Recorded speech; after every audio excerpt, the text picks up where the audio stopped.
Buenas tardes, saludos. ¿Cómo estás, Gabriel? ¿Cómo te ha ido? Hola, profe, ¿qué tal? ¿Todo bien? ¿Y usted? Bien, vale, todo chévere, todo bien. Ya el viernes, ¿no? Ya estamos listos ya.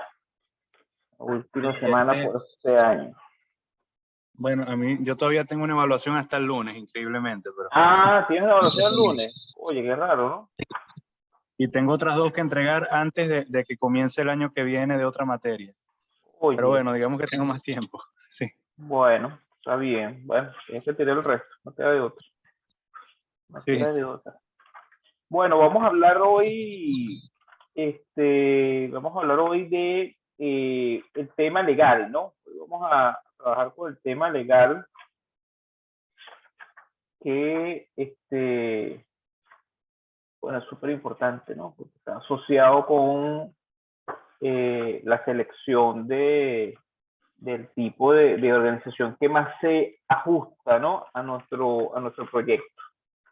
O sea, la que se ajusta a nuestro proyecto, y es fundamental que uno entonces se detenga a pensar de manera detenida cuál es de todas las tipologías que existen de formas jurídicas, cuál es la que más se adapta a lo que nosotros estamos pensando, ¿no? Porque todo depende evidentemente, del proyecto. El proyecto se adapta a, el tema legal se adapta al tipo de proyecto que vayamos a ejecutar. No es lo mismo una sociedad sin fines de lucro a una entidad con fines de lucro, no es lo mismo una actividad que sea de carácter comercial a una actividad que sea de carácter civil.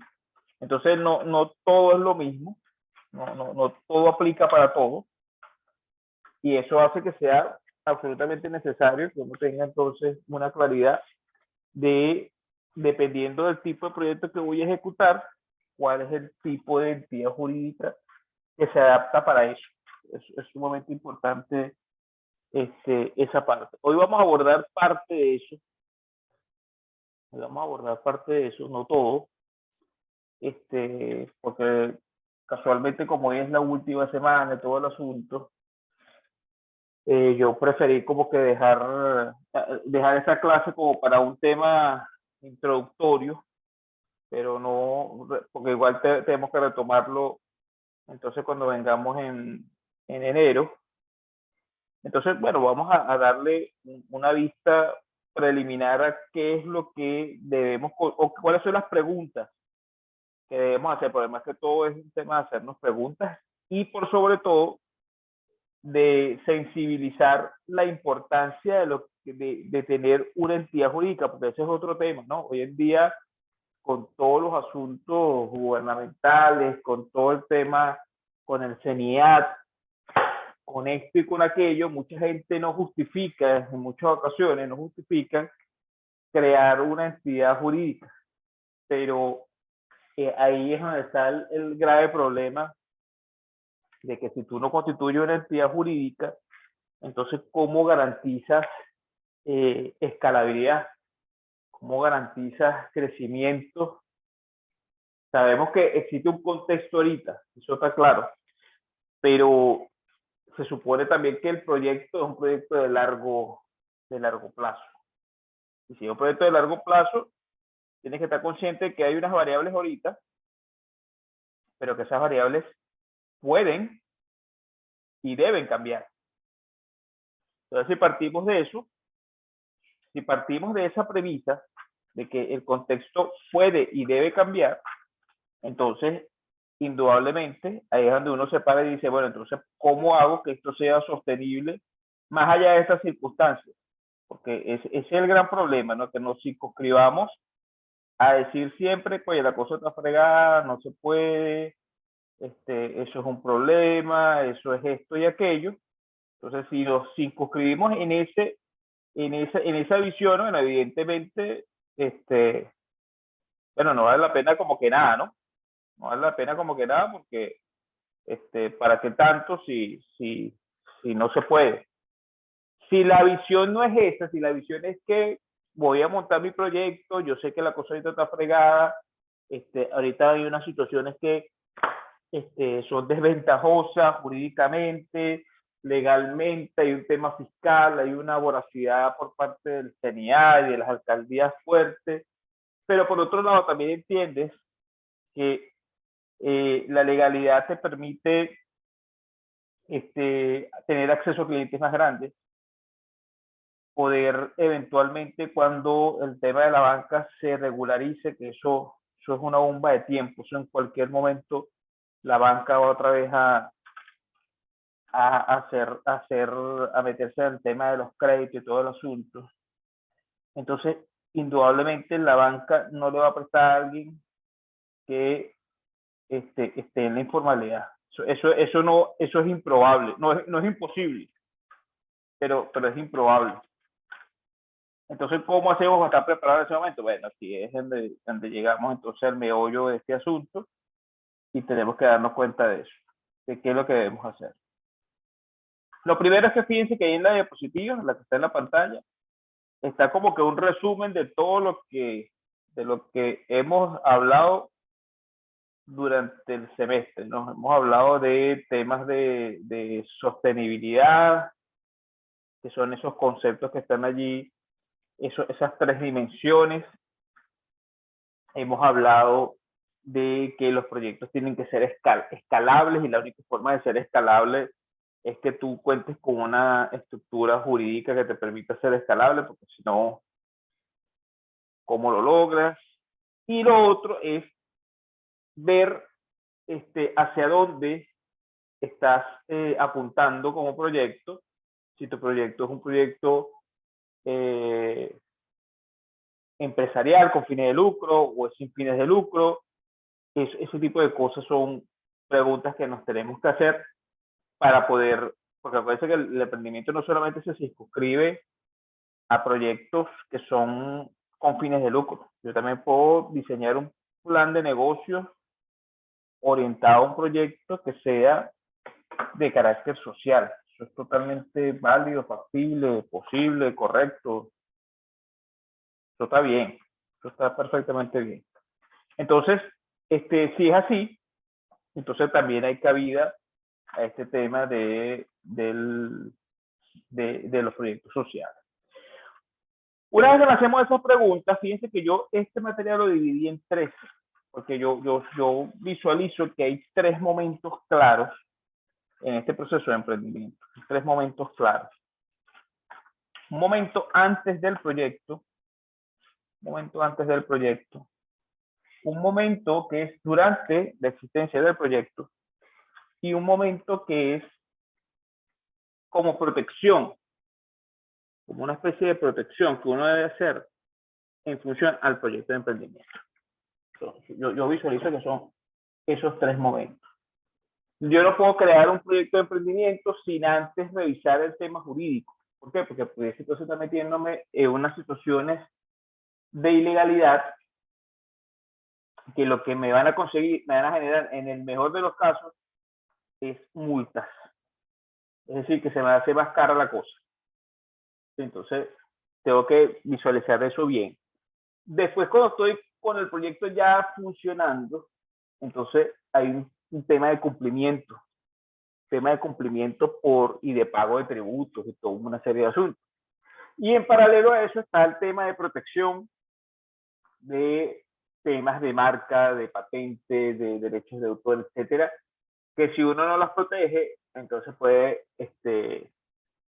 tener problemas a futuro. No hay nada más importante que identificar un buen producto que sea patentable, que sea registrable, que uno pueda proteger su marca, porque eso perdura para toda la vida. Si ustedes se ponen a ver, las empresas de mayor cotización bursátil en el mundo son empresas que su principal activo es su intangible. Eso es algo que no lo digo yo, eso ustedes se pasean por el Nasdaq, por las empresas que cotizan en general en la bolsa de los Estados Unidos y en Europa, en las principales economías donde cotizan empresas, y ustedes se van a dar cuenta que las empresas que tienen mayores niveles de capitalización bursátil son las empresas que fundamentalmente su activo es su imagen. En Estados Unidos ahorita la empresa que tiene mayor capitalización bursátil es Microsoft. Por muchos años fue Apple. Y no necesariamente ellas son las que tienen las instalaciones más grandes, ni los activos más grandes. Ellas lo que tienen es una marca. Entonces fíjense cómo un intangible termina siendo tan importante. Tan importante de un lado como para el otro, para lo positivo como para lo negativo. Porque como del lado positivo puede generar unos activos y unas capitalizaciones bursátiles gigantescas, por otro lado, si tienen un problema de imagen, desaparecen de un solo golpe. Porque su principal activo es ese, su marca, su reputación. Y así ustedes se pasean en Estados Unidos con prácticamente todas las grandes empresas, y eso era antes de las que tenían mayor capitalización bursátil, de las que tenían las plantas más grandes, Coca-Cola, no sé qué, Procter & Gamble, tal. No, esas no son las que tienen mayor capitalización bursátil hoy en día, son Microsoft, Apple, Google, Amazon, que fundamentalmente se basan en una marca. Entonces, esos son los tres tiempos, en una línea de tiempo yo diría que esos son los tres grandes momentos, ¿no? Los tres grandes momentos. Entonces, aquí es donde venimos y nos hacemos una serie de preguntas, ¿no? Nos tenemos que hacer una serie de preguntas para poder entonces identificar cuál es la figura jurídica que más se adapta a nuestro emprendimiento aquí en Venezuela. Este análisis, evidentemente, si ustedes van a emprender en otro país, pues cambia, puede cambiar. Aunque en muchos países más o menos la teoría es la misma, porque bueno, Venezuela se basa en mucho derecho internacional, no es que nosotros inventamos el agua tibia, entonces, pero pueden haber sus cambios, ¿no? Lo primero que tengo que preguntarme es si mi proyecto es de carácter social o si es de carácter empresarial. De acuerdo a lo que vi en los diagnósticos, gran parte de ustedes tienen proyectos empresariales. Sin embargo, no me acuerdo si este grupo del otro, pero hay algunas personas que tienen proyectos de carácter social. Es decir, que están pensando en una fundación, en una entidad que genere algún tipo de protección a alguien o a algo, y que pues no conlleve la generación de lucro. Ojo, una empresa que sea sin fines de lucro no quiere decir que no tenga que ser rentable.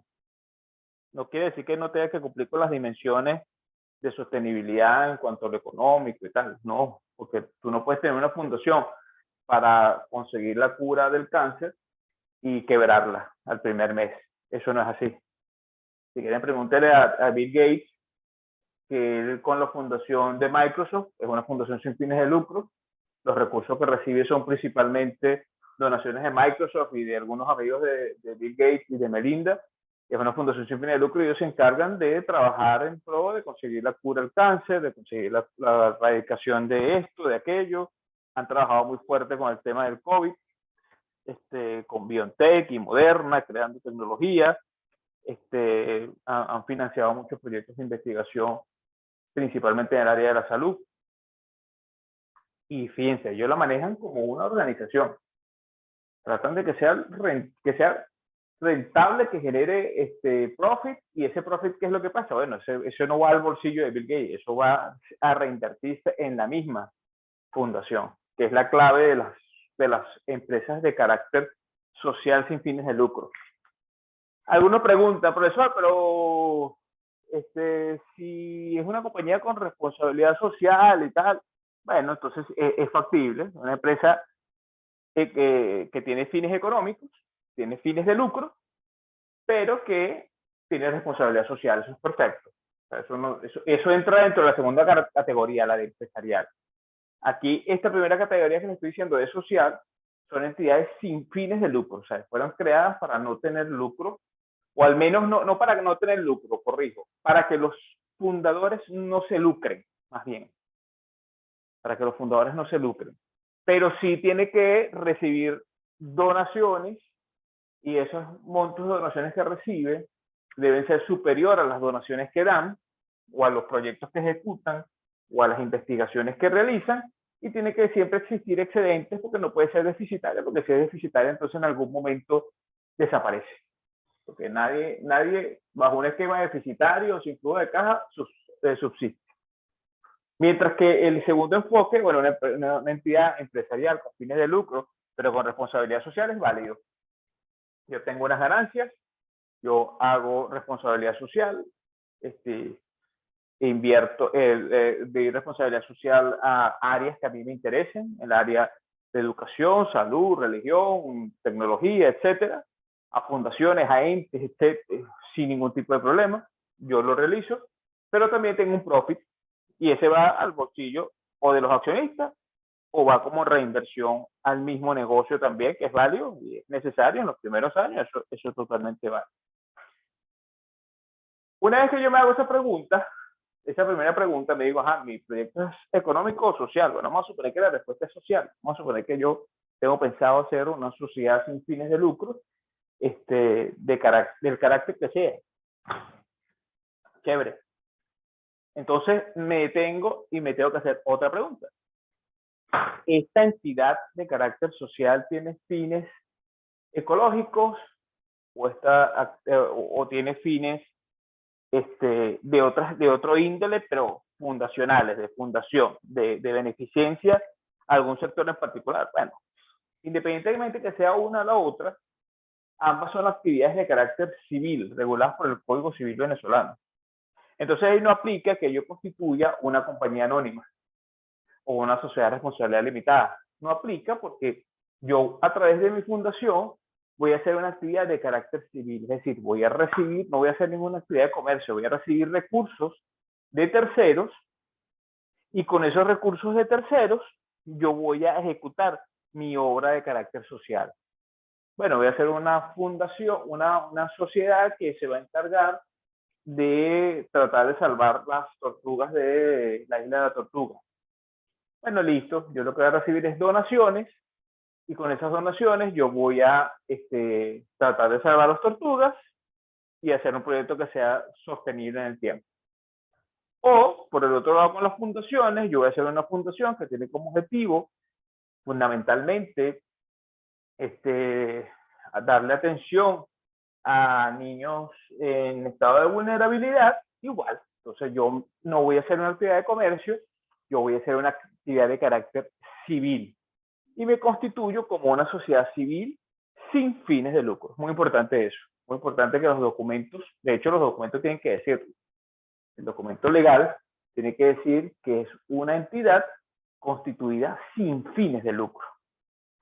En ningún momento los socios se van a beneficiar de los recursos que allí se generen. Eso es sumamente importante. Creo que eso es lo más importante. Si la respuesta no es esta, es decir, la entidad no es social, es empresarial, como es el 90% o más de los casos de ustedes, del salón, entonces entramos en otro mundo.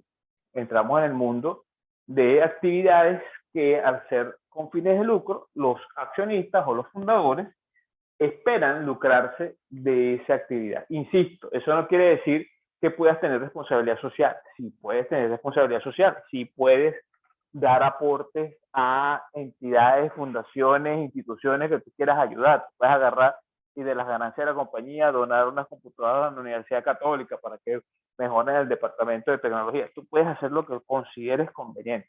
Tú puedes crear es más, ustedes pueden crear ustedes mismos una fundación, así como hacen las grandes empresas que constituyen sus propias fundaciones y desarrollan sus propios proyectos, como el caso de Fundación Polar, como el caso de Fundación Provincial, aquí en Guayana, Fundación Lala, tantas fundaciones que se han creado y que escogen cuál es la actividad que van a desarrollar y la responsabilidad social la direccionan a sus áreas de interés. Y de una u otra forma tienen cierto control de que el dinero que ellos pongan sobre la mesa realmente se bien utilice. Cuando yo estoy claro de que mi actividad entonces es con fines de lucro, es fines empresariales, entonces ahora se abre otra set de preguntas.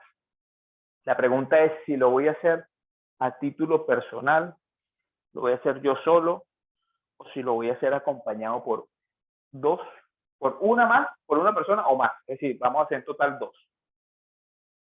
Si la respuesta es que yo voy a trabajar yo solo, mi proyecto va a ser yo solo, Entonces ahí se abre un nuevo abanico de preguntas, donde la pregunta fundamentalmente es si mi actividad es de carácter profesional, completamente intelectual, o si mi actividad es comercial. ¿Cuáles son las actividades que son principalmente independientes, actividades civiles, intelectuales? Normalmente son las carreras que están agremiadas. Por ejemplo, contadores, abogados, administradores, economistas, algunos casos de ingeniería en las que no exista, aparte del trabajo intelectual, otra actividad física. Por ejemplo, un ingeniero, de repente, ingeniero civil, puede hacer un plano, que es una actividad eminentemente intelectual, pero también puede ejecutar entonces un proyecto de construcción.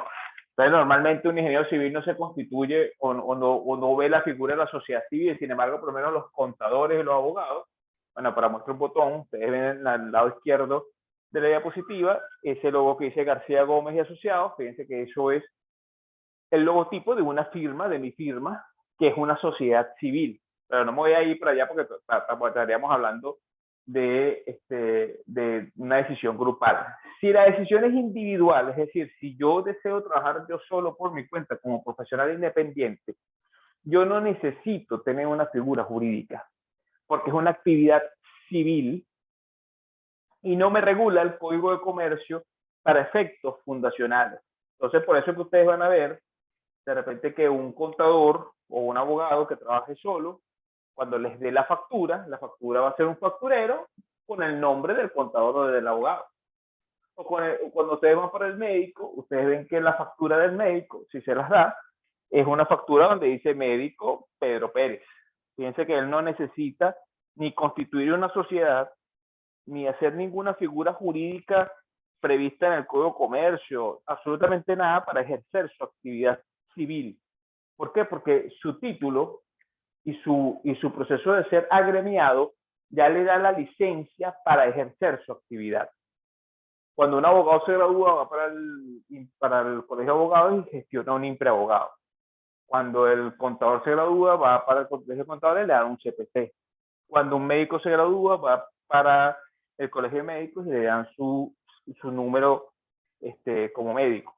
Entonces, fíjense que ya automáticamente, cuando se agremia, automáticamente queda facultado para ejercer su actividad de carácter intelectual.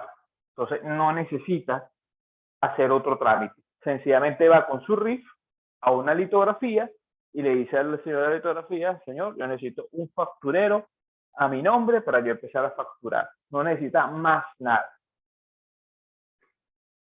Por lo menos en mi caso, yo tengo mi facturero. ¿Por qué? Porque yo, aparte de dar clases en la universidad, puedo proveer servicios profesionales de asesoría, puedo proveer entrenamiento, y esas son actividades de carácter civil.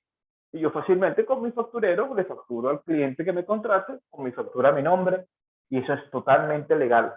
Debo cumplir con mis obligaciones en IVA, en materia de IVA, en materia de impuesto sobre la renta, y cualquier otra obligación que tenga en materia tributaria, sin ningún tipo de limitación, sin ningún tipo de problema.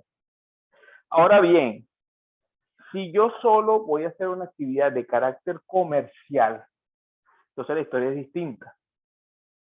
La historia es distinta porque yo no puedo ejercer una actividad comercial sin tener una figura jurídica que me permita hacer esa actividad.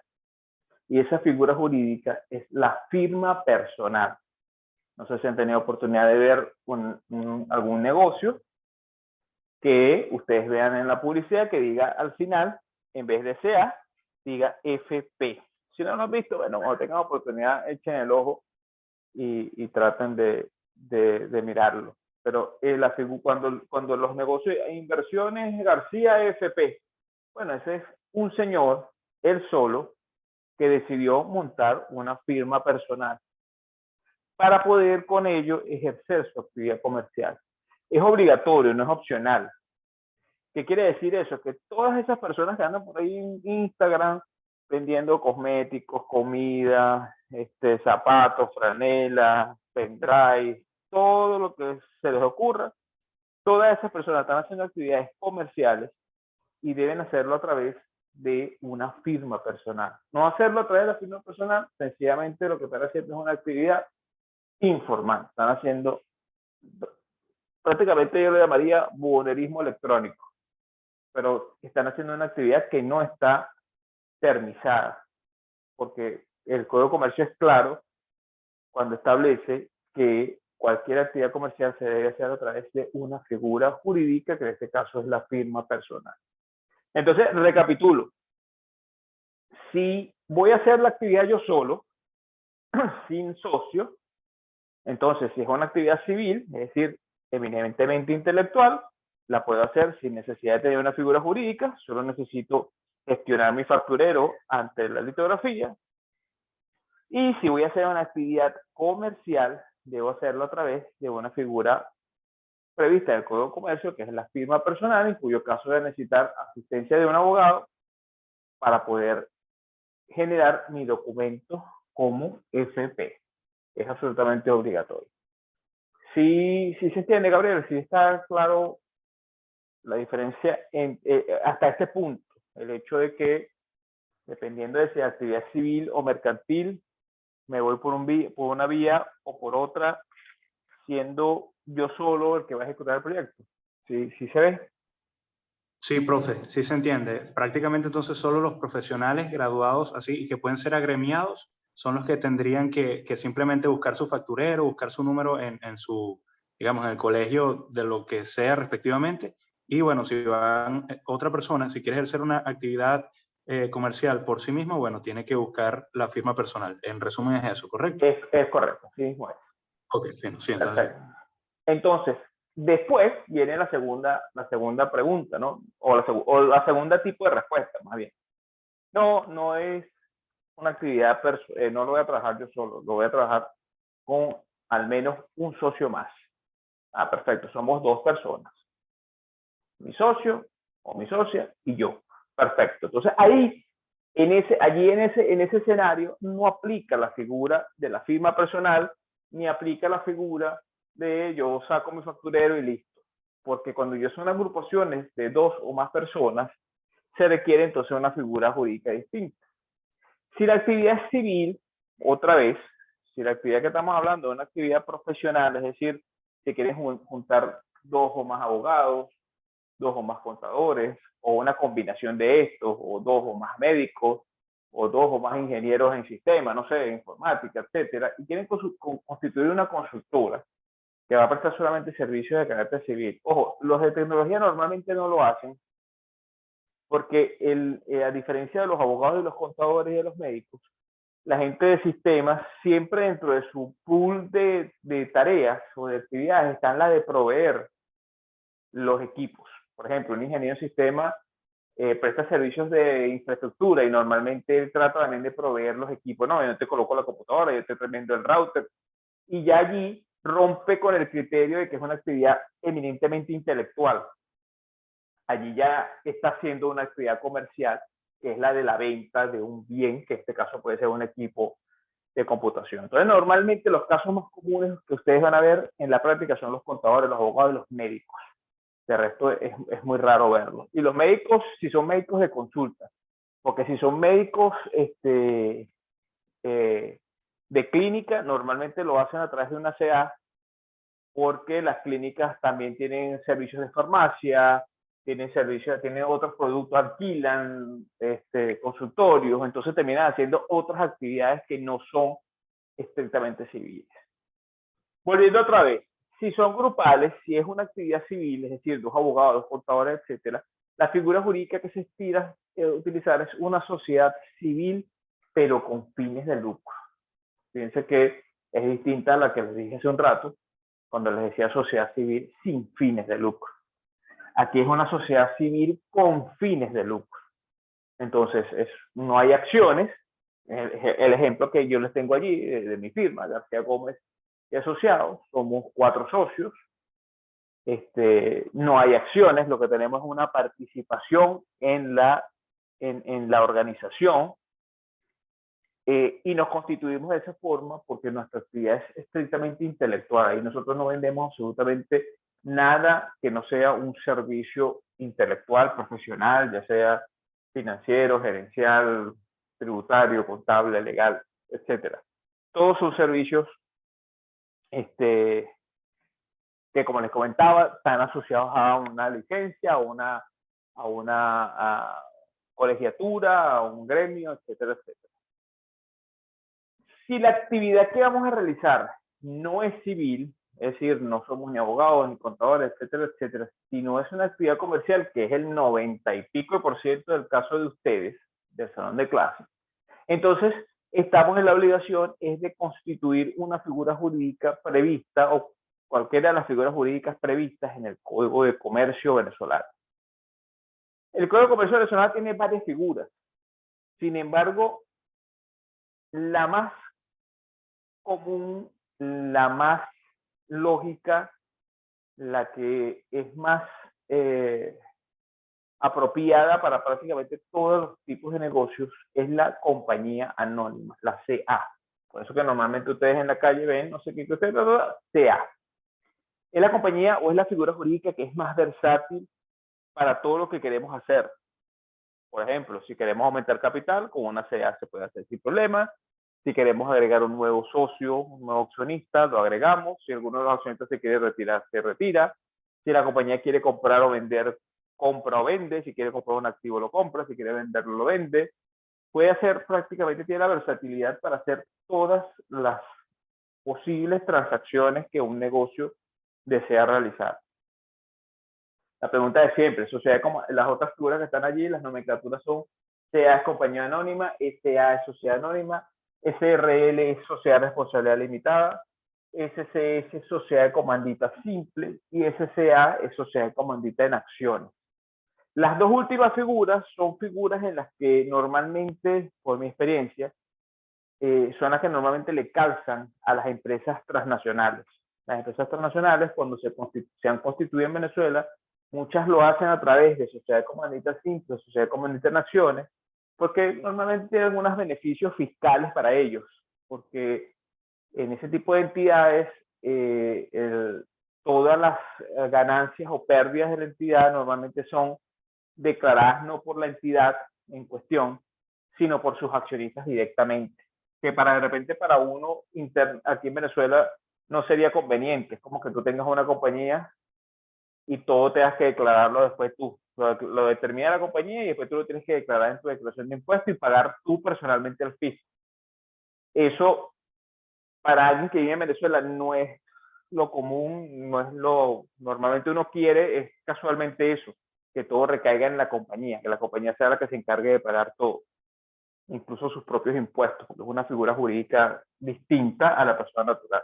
La sociedad comandita simple y en acciones no es así, pero como les comento, ese tipo de organizaciones que la verdad es que rara vez se ven, los que la utilizan normalmente son transnacionales, porque de esa forma pueden hacer mucha planificación fiscal en sus propios países. Por ejemplo, hay compañías en las cuales de repente tienen aquí acciones en Venezuela, a lo mejor la compañía en los primeros años de constitución a lo mejor creen que no va a tener ganancias, sino pérdidas, entonces esas pérdidas a través de estas entidades pueden declararlas en sus países de origen. Entonces, eso es alguno de los beneficios que tienen este tipo de entidades. Para el venezolano, para el que está aquí en Venezuela, para el que vive aquí, que tiene su negocio, la figura jurídica más apropiada es la CA, porque como les comento, divide divide lo que es el accionista de la entidad.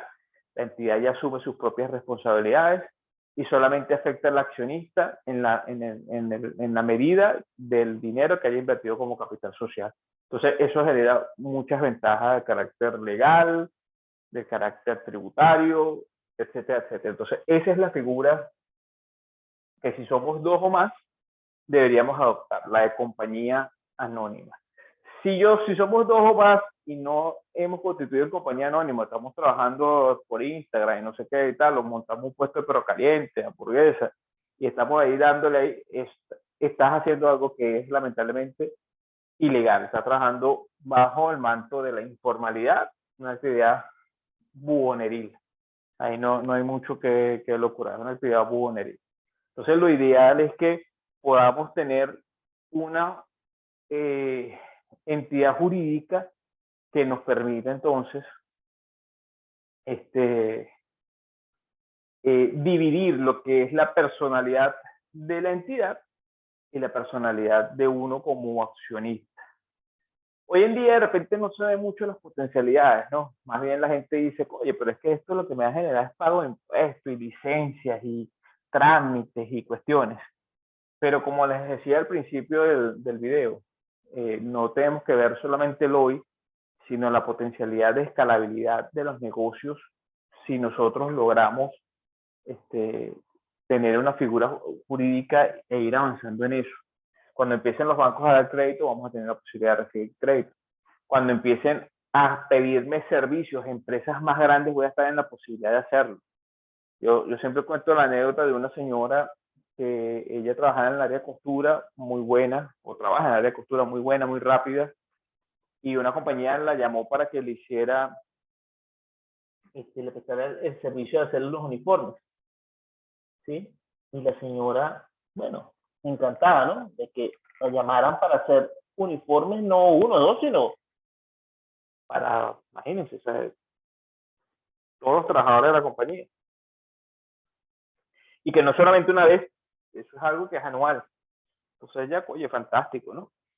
Pero resulta que fue lo que le dijeron allí, que tenía que tener factura. Tenía que tener factura, tenía que estar legal para que ella pudiese venderle a la compañía. Bueno, ella no tenía su figura jurídica legal, no la tenía. Por supuesto, potencialmente iba a perder el cliente, pero afortunadamente en la gerencia de la compañía le vieron potencial a la señora y la señora le dijeron, bueno, vamos a hacer algo, le vamos a dar un anticipo para que usted legalice y bueno, vaya trabajando, como usted termine legalizando facturas. Y así hicieron. Y la señora, imagínense, salvó el trabajo. Salvó el trabajo porque la compañía, como les comento, vio potencialidad en la señora y dijo, pues, esta señora es una señora seria y tal. Y la dejaron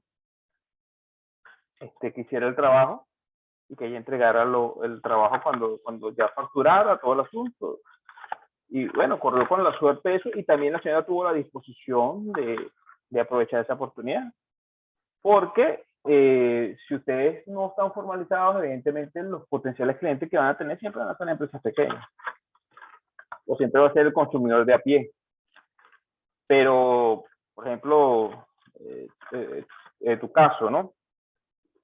Que es el del área de la comida. De repente, si viene un hotel y te pide que le despaches toda una serie de tus productos para una fiesta, una cuestión, bueno, ellos te van a pedir factura. Si te dicen, mira, Gabriel, ¿tienes factura? Oye, no tengo. Oye, no te puedo comprar.